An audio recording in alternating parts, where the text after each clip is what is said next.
남해 FM 공동체 라디오 방송 기후 위기 마함 해봅시다. 진행자 최정민입니다. 잘 계셨죠? 예. 날이 그래도 요즘 따뜻해서 물론 일교차는 좀 있긴 하지만 그래도 날이 그렇게 덥지도 않고 춥지도 않은 상태가 낮에는 계속 이루어지고 있어서 저는 택배 노동을 하는 저는 상당히 일하기가 수월합니다. 이처럼 날씨는 우리 생활과 밀접하게 관계가 있죠. 앞으로 어떻게 될지는 앞으로 우리 날씨의 변화가 또 어떻게 될지는 알 수는 없습니다만은 아직은 예측하기 힘듭니다만은 아마 올 겨울은 엘니뇨 영향으로 조금 따뜻한 겨울이 되지 않을까. 물론 폴리냐 때문에 또 어떻게 될지 모릅니다. 그리고 또 북극에 우리 저 상층부에 흐르고 있는 제트 기류가 지금 상당히 약해져 있습니다. 왜냐하면 북극 쪽에 온도가 많이 올라가서 원래 북극 쪽이 굉장히 찼고 그 다음에 남쪽이 굉장히 뜨거울 때 이 온도 차가 많으면 많을수록 제트 기류가 강하거든요. 그렇게 했을 때에 북극에 있는 찬바람이 밑으로 내려오지 못합니다. 근데 이제 이 제트 기류가 약해지면서 어떻게 찬바람이 또 내려올 수도 있으니까 주의 깊게 기상 상황을 보시면서 올 겨울도 잘 준비하면 좋겠습니다. 노래 한 곡 듣고 오겠습니다. 스트레이 씨가 부릅니다. 기다리는 사람.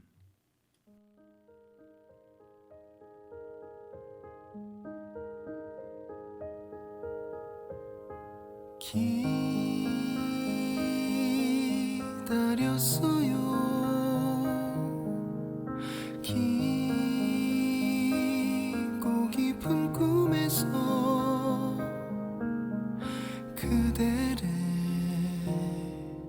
그대만을 여기서 아주 오래 모란 곳이니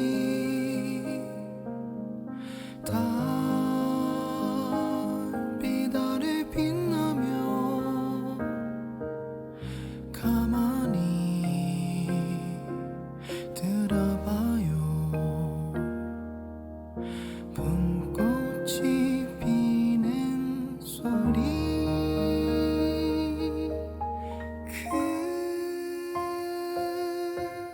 그리워.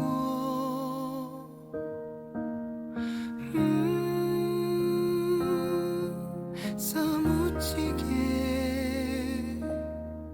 바람에 실려오는 정보리 그대 향기.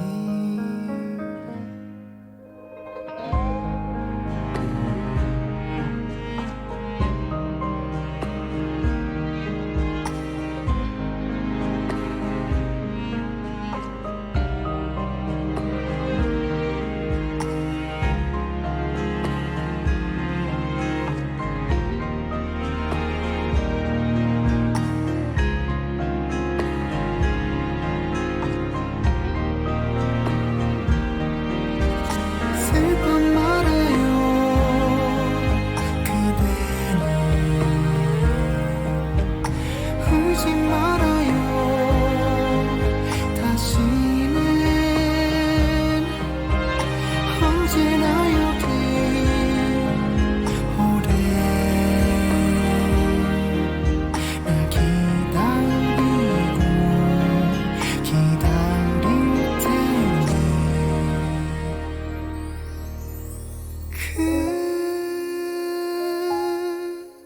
그리워.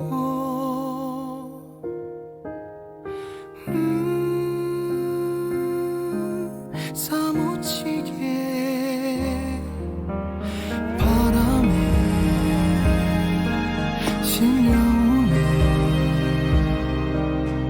정보리 그대 향기.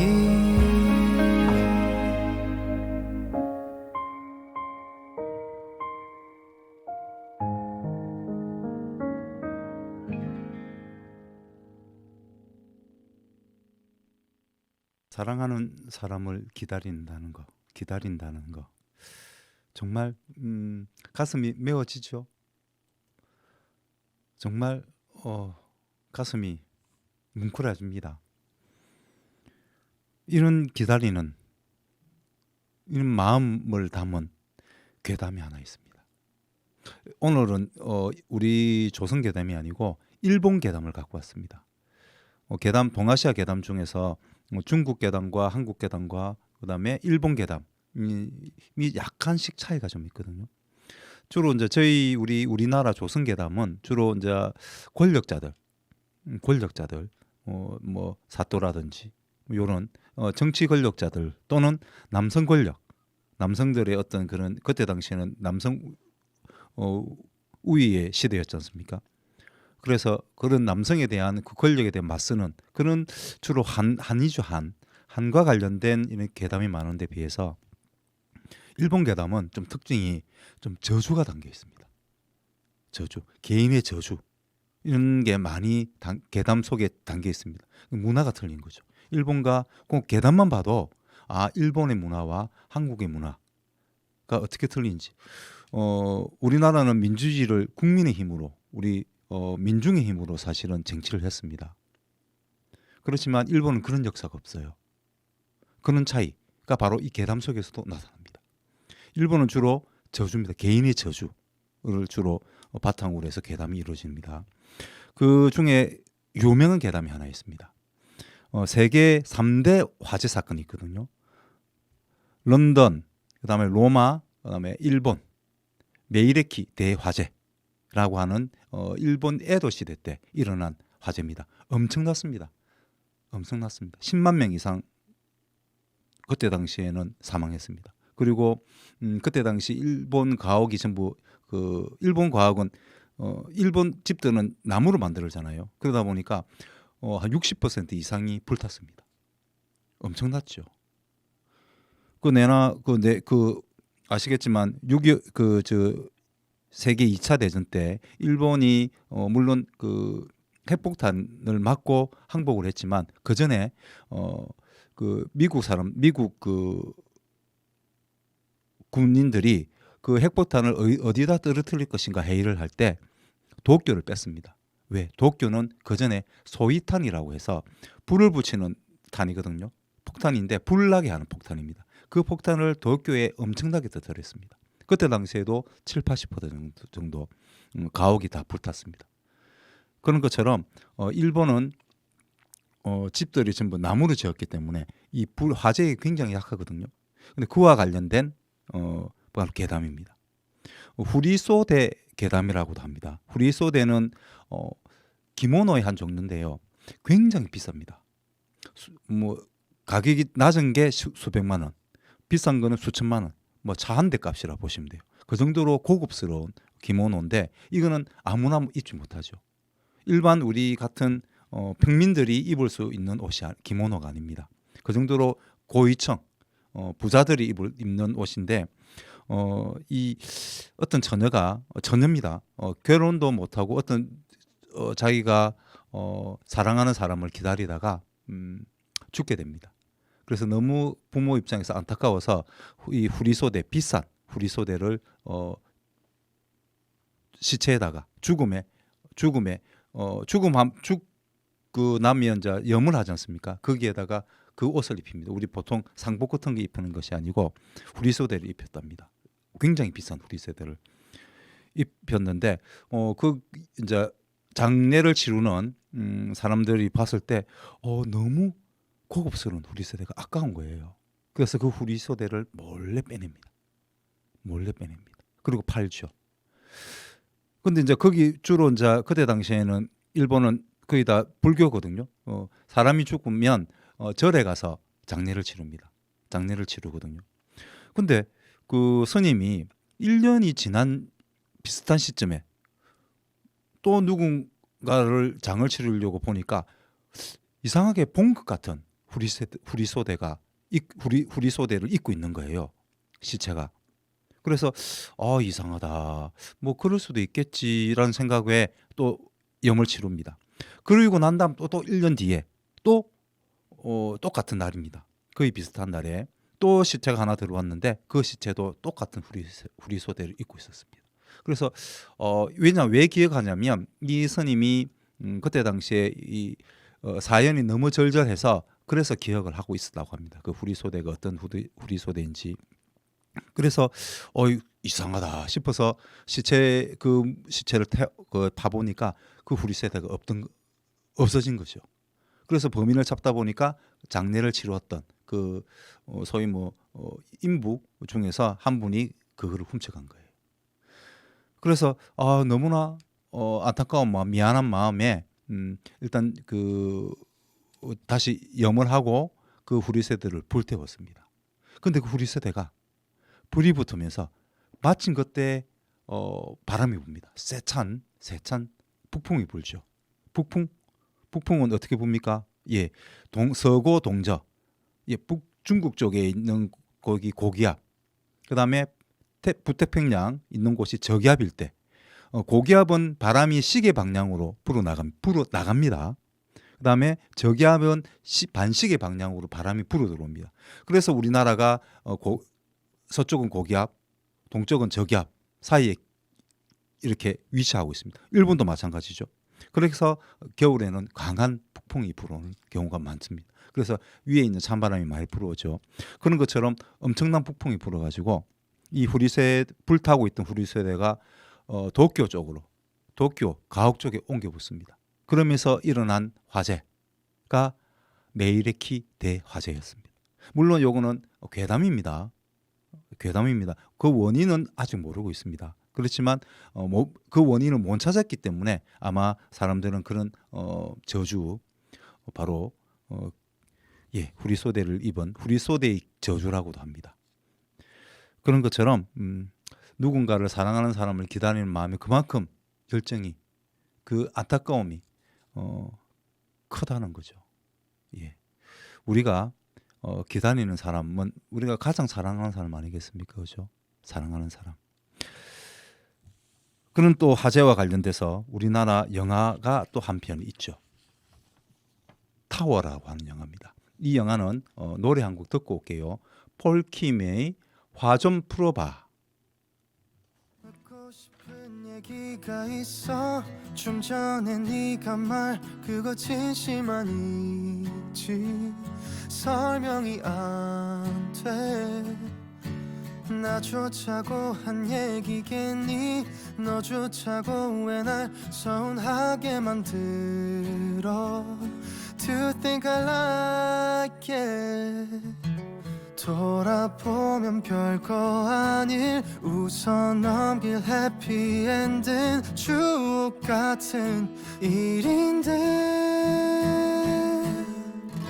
사랑해요 그대 써보면 늘 아프겠지만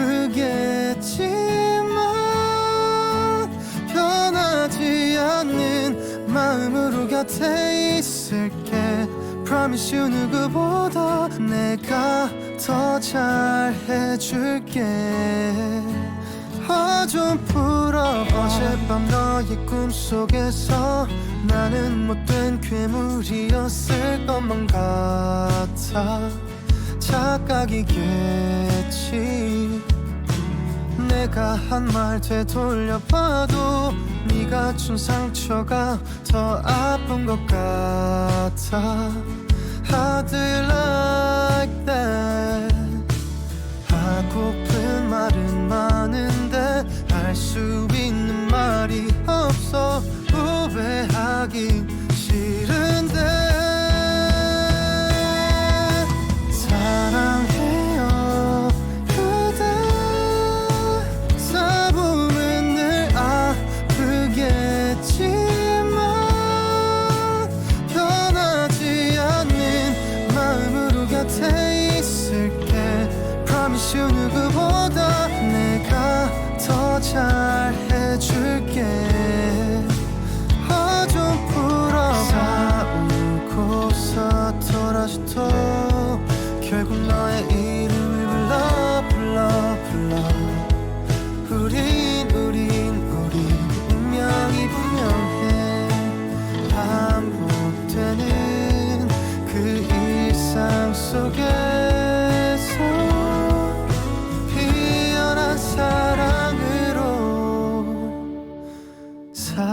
사랑해요 그대 싸움은 늘 아프겠지만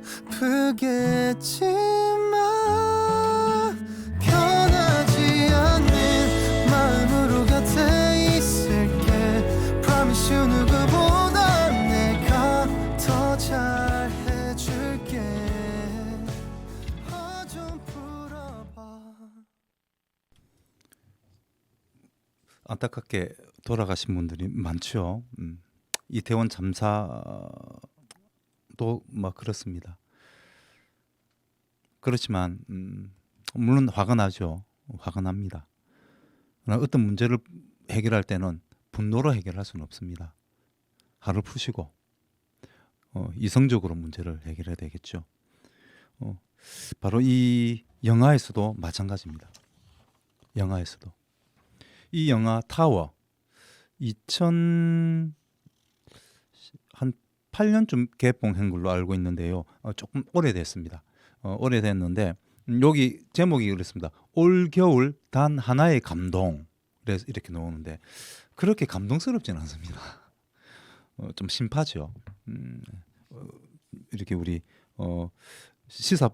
영화 평론가들이 가장 싫어하는 게 우리나라 영화의 중에서 심파가 들어가는 걸 별로 안 좋아하거든요. 너무 그런 걸로 표를 팔고 하면 안 됩니다. 영화는 영화의 연출, 그다음 배우들의 연기 이런 걸로 이런 걸로 영화가 완성되어야 돼야 되는 거지. 사람의 감정을 후게 파는 그건 그렇게 좋은 건 아닌 것 같아요. 저도 그런 것 같습니다. 그러나 한 번은 심파는 너무 심파가 없어도 재미가 없죠. 울음을 한번 울어야 되지 않습니까? 우리 한국 사람들은 그 영화를 보면서 한번 울어줘야 영화를 좀 재밌게 봤다고 생각할 수도 있는 거기 때문에 저도 한 번씩 눈물을 흘립니다. 영화를 볼 때마다. 근데 이 타워 영화는 눈물이 전혀 나지 않았습니다. 심파도 좀 이 구성이 잘 돼 있는 심파가 돼야 되는데 좀 뜬금없는 심파였지 않았는가 이런 생각이 좀 들고요. 마지막에 우리 참 멋진 소방관들 정말 고생 많이 하십니다. 이 소방관 중에 한 분이 희생을 합니다. 근데 너무 뜬금없습니다. 그런 부분은 좀 있지만 이 영화가 CG라든지 그다음에 이 화제를 소재로 했다는 게 너무 좋았습니다. 그런 측면에서 고층 건물 그때 당시에 고층 건물이 한참 올라가고 있었거든요. 지금의 고층 건물이 많습니다. 그러나 2000년대 후반 이럴 때 이제 한참 이제 그 고층 건물들이 들어서려고 했을 때입니다. 그때 이런 고층 건물의 위험성에 대해서 제대로 주제 의식을 가지고 있었던 것이죠. 그런 측면에서는 이 타워라는 영화는 굉장히 좋은 영화다. 우리 많은 도시인들에게 뭔가를 던져주는 문제의식을 던져주는 그런 영화이지 않았는가라는 생각이 들고요. 그 이후에 아마 이 영화 나온 이후에 고층 건물의 화재에 대해서 아마 많은 고민을 했다고 합니다. 건설사들이. 그렇지만 아직까지도 위험은 있죠. 굉장합니다. 이 고층 건물 지금은 이게 타워라고 하고 하는 영화에는 스카이라고 나오거든요. 이 빌딩 이름이 지금 현재 우리나라에서 제일 큰 데가 롯데월드죠. 롯데월드 스카이. 예, 아마 이후에 거기도 스카이를 붙인 것 같아요. 그 영화 나온 다음에 만들어졌으니까 아직 저는 가보지는 않았습니다. 근데 이제 동영상이나 이런 거 보면 굉장하죠. 굉장한 높이입니다. 아찔하죠. 거기서 사시는 분들은 엄청난 재력가들이 아니면 거기서 살기는 힘듭니다. 왜냐하면 그 빌딩 안에 모든 게 다 됩니다. 백화점, 놀이기구, 음식점 모든 게 다 되죠. 밖에 나갈 필요가 없는 거죠. 그런 측면에서는 이동에 따르는 우리가 무슨 이마트를 간다든지 아니면 다른 남해 같으면 홈마트를 간다든지 아니면 여러 마트를 간다고 했을 때 아무래도 이동에 따르는 온실가스가 배출되지 않습니까? 그럼 여기는 그럴 필요가 없는 것이죠. 빌딩 안에서 모든 게 다 해결되기 때문에 사무실도 빌딩 안에 다 있는 겁니다. 만약에 그렇게만 된다면 직장도 빌딩 안에 있다 하면 이분은 엘리베이터 타는 그 정도의 온실가스만 배출하고 이동에 따른 온실가스는 배출하지 않게 되죠. 그런 측면에서는 긍정적입니다. 근데 이게 빌딩이 크다 보니까 창문을 열 수가 없습니다. 그래서 냉난방의 비용이 많이 들죠. 그리고 요는 화재라든지 아니면 전쟁이 났을 때, 그죠? 전쟁이 났을 때, 그리고 우리 콘크리트 유토피아처럼 지진이 난다든가 이런 자연재해에 취약할 수밖에 없습니다. 그런 측면에서는 여기 산다는 건 조금 위험할 수도 있다는 말씀을 드리면서 제가 이 영화를 소개하는 이유는 바로 10월 31일이 도시의 날입니다. 세계 도시의 날. 세계 도시의 날이라고 있습니다. 세계 도시의 날. 요 날은 유엔이 정했는데요. 2013년에 지정했습니다. 도시를 안전하고 탄력적이며 지속 가능한 주거지로 만들기 위해서 요 날을 정했는데요. 현재 전 세계적으로 세계 인구의 55% 정도가 도시에 살고 있습니다. 2050년쯤에는 한 70% 정도가 도시에 살 가능성이 높다라고 예측하고 있습니다. 그럼 우리나라는요? 우리나라는 더 비율이 높죠. 우리나라는 전체 인구의 91.8%가 도시에 살고 있습니다. 우리 시골에, 우리 남해군 시골이잖아요. 그럼 우리는 정말 특별한 사람들입니다. 특별한 사람들이죠. 근데 10명 중에, 우리나라 인구의 10명 중에 9명은 도시에 살고 있습니다. 도시. 그렇다면 도시는 왜 도시에 살게 됐을까요? 우리 호모 사피엔스가 왜 물이 지어서 도시에서 살게 됐을까? 그 이유는 뭐 조금만 생각해봐도 알겠죠. 예, 많은 맹수들로부터 같이 공동으로 맞서야만 우리가 그 맹수들과 싸움에서 이길 수 있지 않습니까? 1대1로 해서는 안 되죠. 호랑이가 엄청나게 큽니다. 호랑이. 늑대도 굉장히 커요. 생각보다 큽니다. 그래서 그런 야생 동물들과 맞서기 위해서는 당연히 집단을 이룰 수밖에 없습니다. 그러면서 도시가 발달한 것도 있지만 그리고 농업이 발달하면서 특히 더 도시가 발달하게 됐죠. 전 세계적으로 제일 처음 현재입니다. 현재 역사학적으로 유적적으로 봅니다. 유적적으로 제일 첫 번째 생긴 도시가 신석기 시대 때 생겼습니다. 지금 뭐 이름이 바뀌었는데 그 전에 터키라고 하죠. 지금 트웨르키예라고 합니다. 거기에 있습니다. 뭐냐면 차탈회 위크라고 하는 도시가 하나 발견됐습니다. 유적지죠. 유적입니다. 굉장합니다. 몇 명 정도면 200세대, 약 8,000명 정도가 거기서 살았다고 추측하고 있습니다. 대단하죠. 엄청난 인구가 살았죠.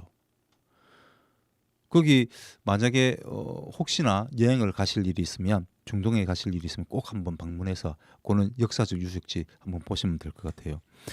굉장합니다. 그 전문가에 따르면 그때 당시에는 거기에 이제 뼈를 쭉 분석해 보니까 사람의 뼈가 7개 정도 나오면 동물의 뼈가 1개 정도 나왔다고 합니다. 그러니까 가축화를 시작한 거죠. 시작했 것 알 수가 있는 거죠. 그리고 거기에는 자식에 대한 어떤 그런 게 없었답니다. 그러니까 공동 육아를 한 거죠. 아기를 낳으면 소위 내가 기르는 것이 아니고 내 가족이 기르는 것이 아니고 부족 전체가, 그 도시 전체가 아이를 같이 길렀다는 이야기입니다. 그러니까 요즘 아빠 찬스 이런 게 없는 거죠. 이런 게 없는 거죠. 평등한 거죠. 그리고 음식의 어떤 그 치아 구조를 보면, 치아의 상태를 보면 뭘 먹었는지를 알 수 있거든요. 남녀 간의 치아의 형태가 전혀 다르지 않았다고 합니다. 그러니까 공동으로 똑같은 음식을 먹은 거죠. 똑같이 음식. 그러니까 평등했다는 이야기입니다. 좋은 사회였네요. 좋은 사회였습니다. 지금은 그 이후에 어쨌든 전쟁이라고 하는 게 발생되면서 남성의 역할이 커졌죠. 전쟁에서는 남성의 권유, 그다음 지구력 이런 게 사실은 많이 필요합니다.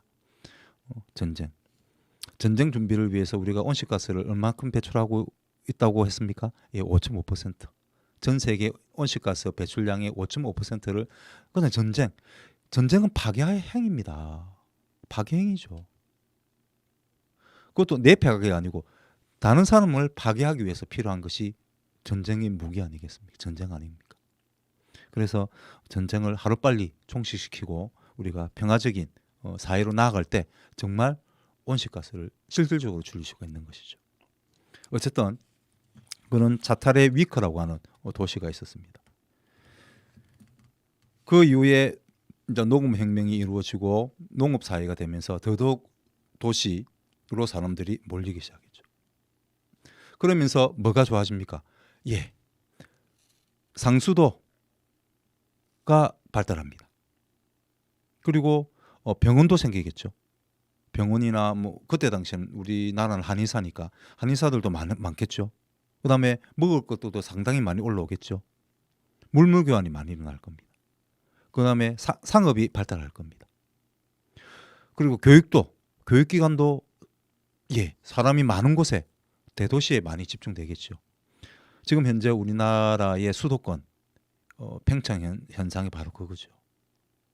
바로 그겁니다. 거기에는 좋은 병원들이 많습니다.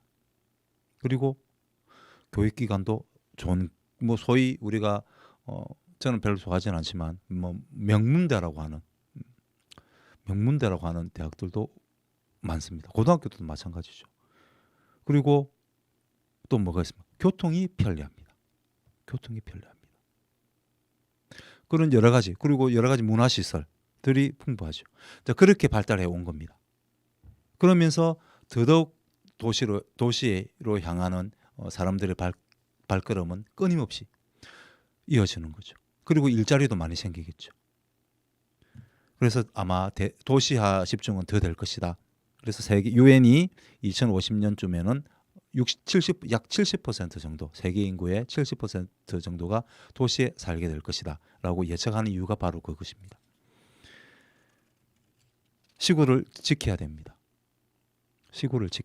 저는 시골을 지킬 예정입니다.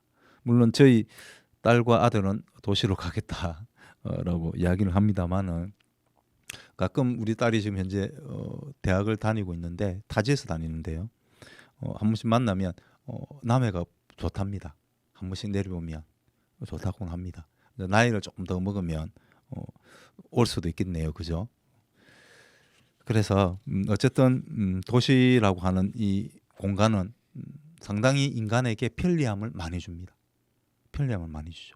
그 대신 지금 전 지구적 지구 온난화의 이 현실 앞에서 어떤 문제가 일어날까요? 도시에서는 아무래도 온실가스를 많이 배출하게 됩니다. 많이 배출하게 되죠. 근데 한 가지를 또 잘하면 온실가스를 줄일 수가 있습니다. 바로 화성시죠. 경기도 화성시에서 처음으로 무상 교통을 실시했습니다. 모든 거기에 그 화성에 들어오는 사람들, 화성에서 대중교통을 이용하는 사람들은 다 무료로 이번에 했습니다. 한 2년간 실험을 했거든요. 엄청났습니다. 자동차 430만 대가 사라졌습니다. 사라졌다는 게 아니고 430만 대가 다니지 않았다는 이야기입니다. 자동차 한 대가 어느 정도 온실가스를 배출하냐면요. 킬로미터입니다. 1km당 약 100g 정도. 100g 정도를 그러니까 좀 오래된 차는 한 120, 30g. 그럼 좀 요즘 기준에 맞춰서 넣은 자동차들은 97g 정도 온실가스를 배출하거든요. 그거를 줄인 거죠. 그럼 약 100g을 잡으면 43만 대 같으면 4,300g 엄청난 온실가스를 줄였습니다. 화성시 한 곳에서 그랬습니다. 그리고 서울을 또 예를 들면 서울은 교통이 잘 돼 있습니다. 인구에 비해서 교통이 잘 돼 있죠. 인구도 많지만 그래서 작년에 온실가스 배출 1인당 연간 온실가스 배출량이 서울 같은 경우는 0.876톤이었습니다. 나머지 경기도 그 수도권, 서울 빼고 수도권, 그 경기도 지역이죠. 그쪽은 그 경기도 지역이 아니고 광역시, 부산, 뭐 광주, 대전 뭐 요쪽이죠. 조사를 해보니까 2.14 톤이었습니다. 1인당 연간 온실가스 배출량이.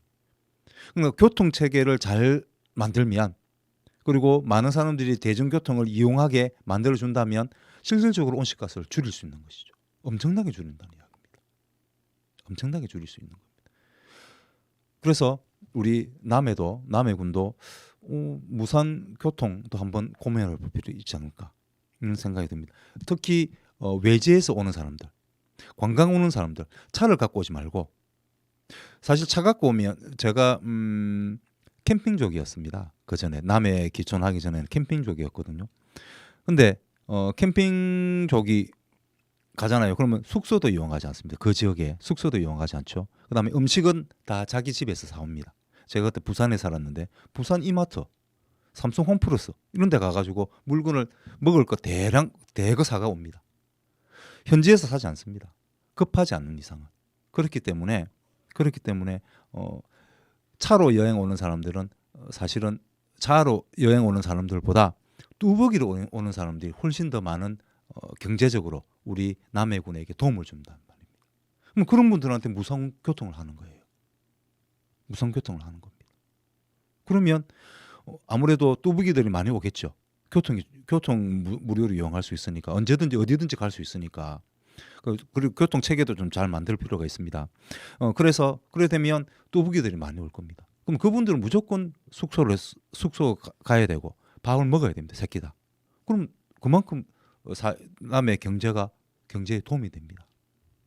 그런 측면에서 우리가 무상교통 그리고 접근성 남의 업 쪽으로 접근성도 많이 높아지겠죠. 무상교통을 하게 되면 그럼 업도 좀 많이 상권이 많이 살 수도 있습니다. 그런 측면에서 물론 이제 면 단위에 있는 상권은 지금 현재 거의 다 죽었습니다. 근데 거기에는 거의 그 관광 오시는 분들에게 인기 좋은 곳은 살아남았습니다. 서면에서도 몇 군데 살아남고 있거든요. 근데 우리 소위 남해 군민 대상으로 하는 그런 식당은 거의 살아남지 못하고 힘들어합니다. 지금 현재도 그렇거든요. 그래서 무상교통이 되면 면 단위 상권이 죽을 것이다. 너무 걱정 안 하셔도 됩니다. 현재 죽고 있습니다. 그렇기 때문에 우리가 관광 오시는 분들, 뚜벅이 관광객들을 대거 우리는 끌어들이기 위해서 단호하게 무상교통도 한번 생각해 볼 필요가 있겠다. 그런 생각이 들고 그다음 우리 국민들도 우리 특히 청소년들이 자유롭게 차를 대중교통을 가지고 다른 지역으로 갈 수 있다면 더 좋지 않겠습니까? 그래서 화성에서 그 2년 동안 실험을 했지 않습니까? 실험을 해가지고 자동차만 2년 동안 430만 대가 다니지 않았던 그런 효과뿐만 온실가스를 실제로 줄인 그 효과도 있었지만 경제도 좋아졌습니다. 그러니까 아동, 청소년, 노인, 65세 노인 이렇게 분석을 했답니다. 그랬더니 거의 아낀 돈이 보통 10,000원에서 15,000원 정도 아꼈거든요. 교통비로. 근데 그 2배를 썼습니다. 그러니까 자유롭게 다닐 수 있으니까. 자, 다니면서 이제 맛있는 거 먹으러 다니는 겁니다. 자기가 사고 싶은 거 사는 겁니다. 그럼 다른 상권이 사는 거죠. 다른 상권이. 전체적인 경제가 지역 경제가 살아납니다. 우리도 그럴 겁니다. 우리도 만약에 무상교통이 원활하게 잘 이루어진다면 저는 특히 술을 좋아하기 때문에 밖에 나가서 술을 먹으면 안 되잖아요. 그리고 그 물론 대리운전을 불러야 되지만 대리운전 부르는 비가 너무 아까워서 저는 아예 안 나갑니다. 집에서 먹습니다. 그런데 만약에 대중교통이 할따라 그 무상으로 된다. 그럼 저는 업에 가죠. 업에서 먹고 그 시간 맞춰서 타고 들어올 겁니다. 그런 경우가 그리고 면 단위마다 맛집들이 있잖아요. 그런데 이제 무상교통으로 가는 거죠.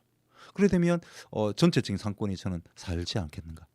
그래서 단호하게 우리가 조금 비용이 들겠지만 우리가 전체적인 지역 상권을 살린다. 관광을 살린다. 그런 생각에서 그리고 뚜벅이가 온다는 거는 또 우리 저탄소 섬이라고 하는 이미지도 줄 수 있지 않습니까? 그죠? 저탄소 관광의 이미지도 줄 수 있습니다. 그래서 그런 브랜드 효과까지 우린 얻을 수 있기 때문에 무선교통 한번 고민해 보면 좋겠다는 말씀을 드리면서 노래 한 곡 듣고 오겠습니다. 노을 씨가 그 사람이 너야.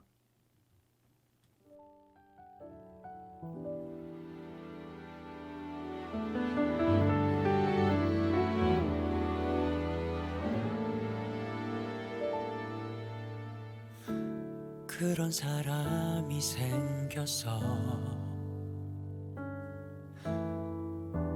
지켜주고 싶은 사람 언제부터인지 숨길 수 없이 자꾸 커져가는 그리움 그런 마음인 것 같아 자꾸만 겁이 나는 건 이제 그 사람 없이 아무 의미 없는 내가 되어버린 게 두려워 그 사람이 너야 내 안에 한 사람 차갑던 내 삶에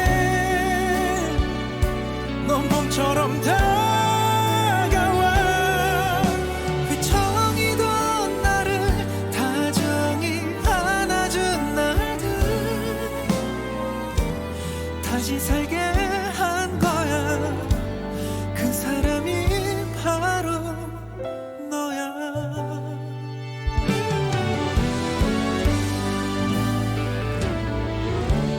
혹시 너를 놓칠까봐 잡은 손을 놓지 못해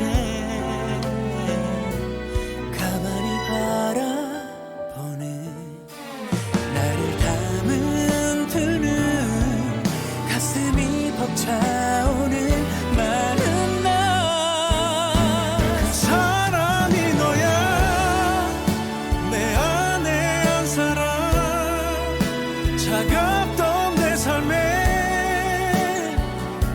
넌 봄처럼 다가와 휘청이던 나를 다정히 안아준 날들 다시 살게 한 거야 그 사람이 바로 너야 오랜 시간이 흘러도 기억 속 그대로인 너 이제 다신 아프지 않게 내가 네 곁에 있을게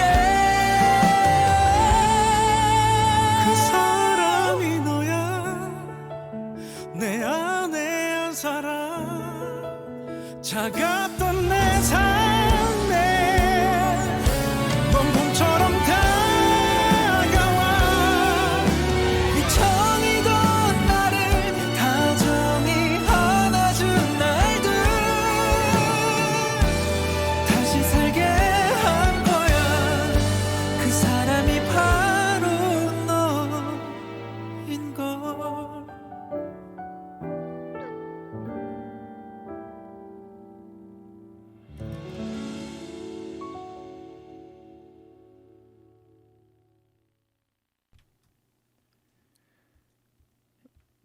도시에 사는 이런 말이 있습니다. 제가 그 기촌을 준비할 때 우리 마눌님께서 하시는 말씀이 나이가 들수록 도시에서 살아야 된다. 그런 말을 했습니다. 나이 들수록 기촌하고 싶잖아요. 우리 남자들은 노망이 그죠? 집 딱 지어서 아무도 없는 곳에 집 지어서 이렇게 사는 게 남자들의 노망이었습니다. 홀딱 보고 뛰어다니고 뭐 이런 노망이 있습니다. 근데 여자분들은 현실적이돼요. 굉장히 현실적입니다. 근데 제가 이제 이렇게 십몇 년 살아보니까 맞는 말인 것 같습니다. 병원에 나이가 들수록 좋은 병원이 가깝게 있어야 됩니다. 물론 우리 남해군은 그나마 종합병원이 있죠. 정말 다행입니다. 제가 남해군 온 게 너무 잘한 일이죠. 물론 뭐 기술적 차이가 좀 있을 수는 있습니다만은 없는 것보다 훨씬 낫죠. 응급실이 있다는 거. 이것만큼 큰 혜택이 어디 있습니까? 그래서 우리 남해군은 다른 지역보다 훨씬 살기 좋은 곳입니다. 다른 지역에서 혹시 이 방송 듣고 계신 분들 중에 혹시 기촌을 하고 싶다. 이러면 남해군으로 오십시오. 남해군은 아시겠지만 종합병원이 있습니다. 그리고 앞으로 무상교통도 아마 될 것 같습니다. 대기 만들 겁니다. 우리 대기 만들려고 노력할 겁니다. 그러니까 살기가 참으로 좋습니다. 오시면 좋겠습니다. 근데 이 의사분들이 시골에 잘 안 오려고 합니다. 그죠? 시골에 물론 사실 젊은 사람들은 도시에 살고 싶지 않습니까? 도시에 살고 싶죠. 여러 가지 문화라든지 그리고 자기 같은 세대들이 훨씬 도시에 많으니까 살고 싶은 건 당연한 겁니다. 그걸 뭐 억지로 뭐 이렇게 할 수는 없겠죠. 근데 다만 지역 할당제를 한다면 의대를 지역 할당 지역에서 그 의사를 뽑고 의대 정원을 뽑고 그 분들이 몇 년 이상은 지역에서 해야 된다는 어떤 그런 조건을 가지고 의사를 정원을 늘린다면 뭐 가능하지 않겠는가 그런 생각이 좀 들고요. 그거는 순전히 그냥 제 생각입니다. 전혀 전문가적인 의견은 아닌다는 거 말씀드립니다. 근데 의사들이 월급을 너무 많이 받네요. 연봉이 지금 평균 연봉이 2억 6,900만 원이라고 합니다. 2억 6,900만 원. 2억 6,900만 원 엄청납니다. 10년 전보다 약 42%가 증가했다고 합니다. 전 세계에서 가장 돈 잘 버는 직업 바로 대한민국 의사입니다. 조사를 했답니다. 전 세계적으로. 우리나라 의사만 유독 고평가되어 있습니다. 경쟁을 안 하는 거죠. 독점입니다. 독점입니다. 그런 측면에서 우리는 의료 수가를 조정해서 월급을 뭐 도시의사만큼 맞춰주자. 이건 좀 아닌 것 같다. 그러면 우리 국가재정, 국민의료보험 안 그래도 지금 어려운데 더 어려워지겠죠. 너무 많이 받습니다. 솔직히 말씀드릴게요. 물론 배가 아픕니다. 제가 배가 아픕니다. 그래서 그런 말을 했다는 말씀을 드리면서 뭐 공부 열심히 했으니까 그만큼 받을 만한 했으니까 또 그렇게 하겠죠. 제가 더 이상은 입대지 않겠습니다. 판단은 여러분들이 하시면 될 것 같습니다. 어쨌든 이런 도시화가 자꾸 이루어지는 건 여러 가지 문화, 그다음에 의료, 주거, 교육 이런 다양한 것들이 편리하게 갖춰져 있기 때문에 아마 도시로 가려고 하는 경향이 있지 않을까. 그리고 우리 남해군 내에서도 업종에서도 아파트 쪽으로 선호를 하죠. 많은 사람들이 많이 선호합니다. 그거는 그만큼 거기에 소위 인프라라고 하는 것들이 잘 갖춰져 있기 때문이죠. 그래도 저는 시골에 살 겁니다. 시골이 저는 좋습니다. 시골이 좋습니다.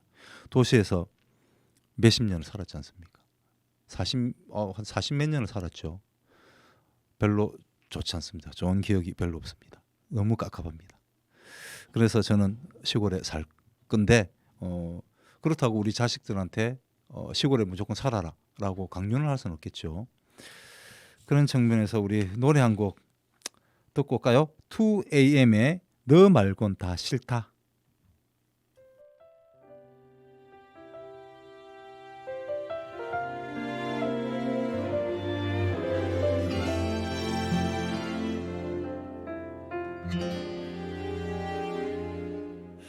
낙엽이 또 떨어진다.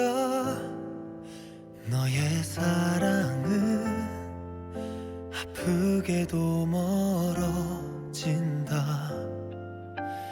눈물이 또 떨어진다. 가슴이 너무 아프게 그래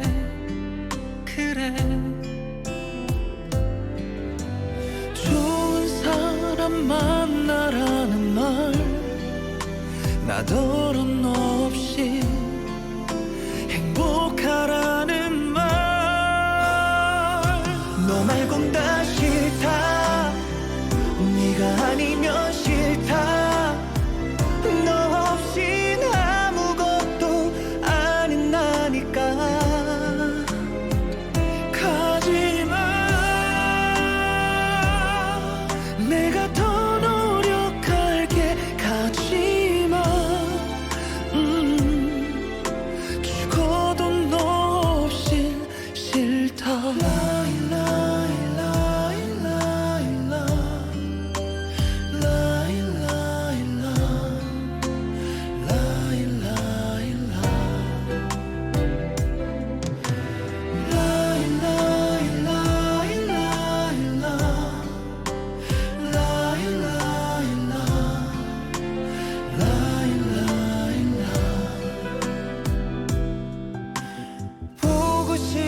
된다는 말 너 못 간다는 말 이렇게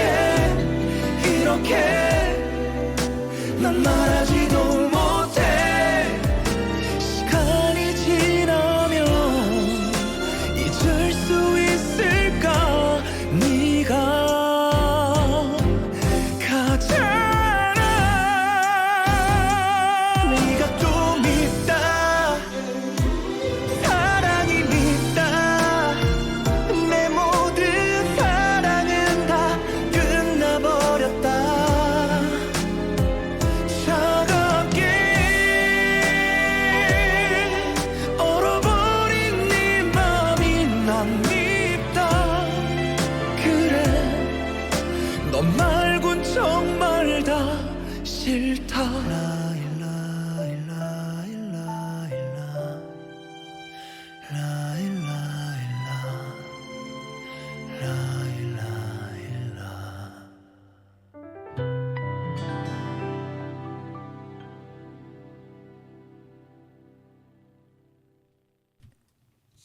예. 너 말고는 다 싫다. 도시 말고는 다 싫다 할 수도 있습니다. 우리 젊은 친구들은. 그러나 도시는 안 좋은 점이 좀 있습니다. 첫 번째는 자동차들이 많이 다니죠. 그래서 오염된 공기가 참 오염되어 있습니다. 캑캑합니다. 제가 한 번씩 도시에 가면 바로 느낍니다. 지금은 그때 당시에는 그때 도시에 살 때는 아무렇지도 않았는데 지금은 제가 남해군에서 산 지가 한 십몇 년 되니까 진짜 가보면 코가 이상합니다. 간질간질합니다. 그 정도로 도시는 오염된 공기 심각하죠. 그다음에 자동차 소리, 소리, 소음도 굉장합니다. 소음도 굉장하죠. 그다음에 불빛, 밤에 너무 환한 불빛입니다. 밤에는 일찍 자야 됩니다. 어둡게 자야 됩니다. 그래야 멜라토닌이라고 하는 숙면 호르몬이 나옵니다. 그래야 푹 잡니다. 그래야 세로토닌이라고 하는 행복 호르몬이 몸에서 나오거든요. 근데 그런 것들이 안 되면 신경질적으로 됩니다. 환한 불을 켜고 주무신 분들이 계시더라고요. 드라마 같은 거 보면 그렇게 하시면 안 됩니다. 그렇게 하시면 건강에 안 좋습니다. 불을 끄고 어두운 상태에서 주무셔야 호르몬이 제대로 나옵니다. 그런 것처럼 불빛 이제 공해가 있습니다. 그다음에 달궈지죠. 낮에 햇빛에 의해서 건물이 달궈집니다. 시멘트가 달궈집니다. 그래서 우리 이번에 김해 생림면에 기후 안전 마을이 들어서거든요. 거기에는 벽에다가 열을 막아내는 페인트를 바른다고 합니다. 그런 것처럼 왜냐하면 지구 온난화가 계속되면 집안의 온도가 올라갈 거잖아요. 그래서 그 온도를 낮추기 위해서 차열하는 페인트 이런 걸 바른다고 합니다. 우리 남해군도 한번 생각해 보시면 좋겠다 이런 말씀을 드리면서 그런 것처럼 달궈진 다음에 식지를 못하는 거죠. 밤에도 계속 에어컨 돌아가죠. 에어컨의 열기, 차들이 계속 다닙니다. 열기, 그 열을 감당을 못하는 겁니다. 그래서 열도 현상도 일어나는 거죠. 그래서 이렇게 도시가 안 좋은 측면이 있음에도 불구하고 장점이 많으니까 도시로 가겠죠. 뭐 젊은 분들은 어쨌든 그거는 개인의 판단이니까 저는 안 갑니다.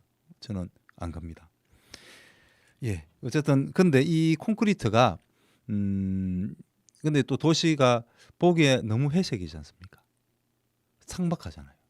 그래서 요즘은 콘크리트를 특히 이제 콘크리트가 온실가스를 많이 배출하거든요. 시멘트를 만들 때 1톤을 만들 때 약 0.8톤의 온실가스가 배출됩니다. 도시가 계속 커지면 커질수록 콘크리트 건물을 많이 지어야 되겠죠. 그리고 오래된 건물은 또 헐고 또 새로 짓지 않습니까? 그러면 또 콘크리트가 들어갑니다. 그럼 콘크리트가 들어갈 때마다 1톤 들어갈 때마다 0.8톤의 온실가스가 배출되는 겁니다. 그래서 이것을 막기 위해서 우리 국내 연구진인데요. 한국건설기술연구원에서 무시멘트 그 벽돌을 만들고 있습니다. 뭐 그 화석 에너지 즉 석탄 발전소에서 나오는 찌꺼기들이라든지 이런 것들을 모아가지고 그것을 시멘트화 시키는 작업을 하고 있습니다. 이게 개발이 된다면 센세이션하죠. 센세이션합니다. 그리고 런던이나 이런데 다른 외지에서는 생활 폐기물을 가지고 벽돌을 만듭니다. 백도를 만듭니다. 생활 폐기물을 어쨌든 버려야 되는데 그것을 백도화 시키는 거죠. 그런 게 그렇게 한다든지 또는 이산화탄소를 줄이는 시멘트를 또 외국인은 개발 중이라고 합니다. 그러니까 이산화탄소를 먹는 것 저장하는 그런 시멘트를 개발 중이라고 합니다. 요것도 개발되면 엄청난 친환경 산업이 되는 거죠. 이거는 온실가스를 또 줄이고 경제도 발전할 수 있는 그런 바로 겁니다. 그래서 머리 좋으신 분들이 의사 한번 가지 마시고 이런 데 가셔가지고 공대나 이대를 가셔서 정말 우리 전 지구를 바꿀 수 있는 이런 발명을 했으면 좋겠다. 그런데 우리 똑똑한 분들이 가셔가지고 좀 해주시면 좋겠다. 그런 말씀을 드립니다. 물론 저는 그 정도 똑똑하지 못하기 때문에 말만 합니다. 말만 하고 있습니다만은 정말 부탁드립니다. 정말 똑똑한 우리 친구분들 정말 한번 그런 게 멋지지 않습니까? 그렇지 않습니까? 내가 뭔가를 해서 전 지구적인 어떤 환경에 도움이 되는 일을 했습니다. 그 대표적인 인물이 보얀 슬렛이라고 하는 청년이 있습니다. 이탈리아 청년인데요. 이 청년은 태평양에 몸을 던졌는데 바다에 다이빙을 했는데 쓰레기가 너무 많더랍니다. 그래서 그 쓰레기를 없앨 수 있는 방법을 자기는 17세 때 17살 때 그거를 겪었거든요. 그리고 공부를 열심히 합니다. 대학을 갑니다. 그리고 난 후에 오션 클린업이라고 하는 회사를 차립니다. 후원을 받죠. 그리고 실질적으로 연구를 해서 해류를 이용해서 다른 에너지 안 됩니다. 해류를 이용해서 쓰레기를 현재 치우고 있습니다. 이렇게 자기 분야, 특히 지구를 살리는 온실가스를 없애고 지구의 문제점들을 해결할 수 있는 이런 멋진 일에 우리 많은 똑똑한 분들이 가시면 좋겠다. 그런 말씀을 마지막으로 드리면서 노래 한 곡 들을까요? 김뜻도 씨의 중요한데요. 제가 이 노래를 끝으로 저는 이제 물러가도록 하겠습니다. 중요합니다. 뭐가 중요합니까? 온실가스를 줄이는. 실질적으로 온실가스를 줄이는 그 일. 그렇게 해서 우리 도시는 어떻게 돼야 된다? 어떻게 돼야 된다? 우리 남해군은 어떻게 돼야 된다? 한번 고민해 볼 필요 있지 않겠는가 하는 생각에서 우리 김뜻도 씨의 중요해 들으면서 저는 다음 주에 뵙도록 하겠습니다. 청취해 주셔서 고맙습니다. 예.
내가